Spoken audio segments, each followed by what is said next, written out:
अस्सलामुअलैकुम प्यारे दोस्तों, आज हम रमज़ान करीम की एक कहानी सुनेंगे। रमज़ान का दूसरा दिन है और ज़ैनब को पता नहीं होता कि रमज़ान का दूसरा दिन है। ज़ैनब उठती है रात के 4 बजे और देखती है बाहर उसके अम्मी अब्बू खाना खा रहे होते हैं। मामा कहती है अल्हम्दुलिल्लाह।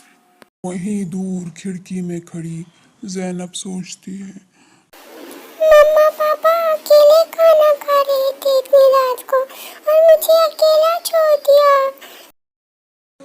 फिर सुबह होती है और सब अपने काम में मशगूल हो जाते हैं और बाबा ऑफिस की तरफ जाते हैं।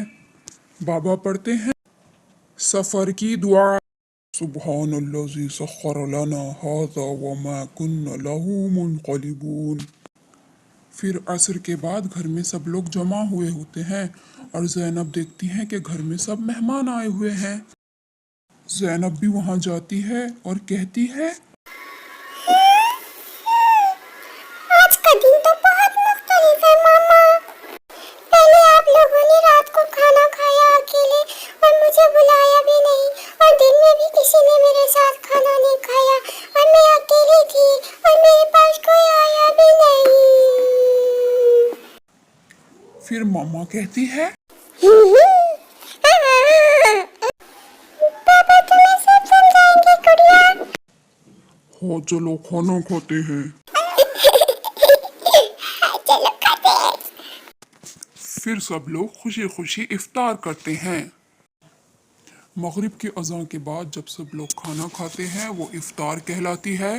और इशा के बाद कुछ लोग मस्जिद की तरफ जाकर नमाज पढ़ते हैं और कुछ लोग घर में नमाज पढ़ते हैं। फिर ज़ैनब सुबह अपने बाबा से पूछती है,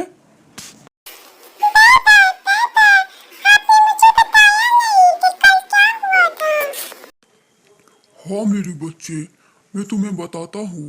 रमज़ान में हम रात के आखिरी पहर खाना खाते हैं और हम दिन में नहीं खाते, ज़ोहर के बाद भी नहीं खाते, और फिर हम रमज़ान का रोज़ा खोलते हैं मगरिब की नमाज के बाद, जिसे हम इफ्तार कहते हैं।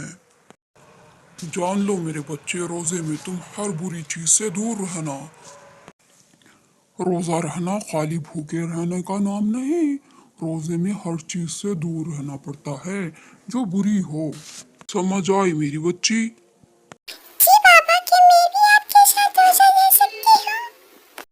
मुझे भी रोज़ा लेना है, मुझे भी रोज़ा लेना है। बाबा कहते हैं, हाँ बेटा आप भी रोज़ा रखना पर आधा रोज़ा।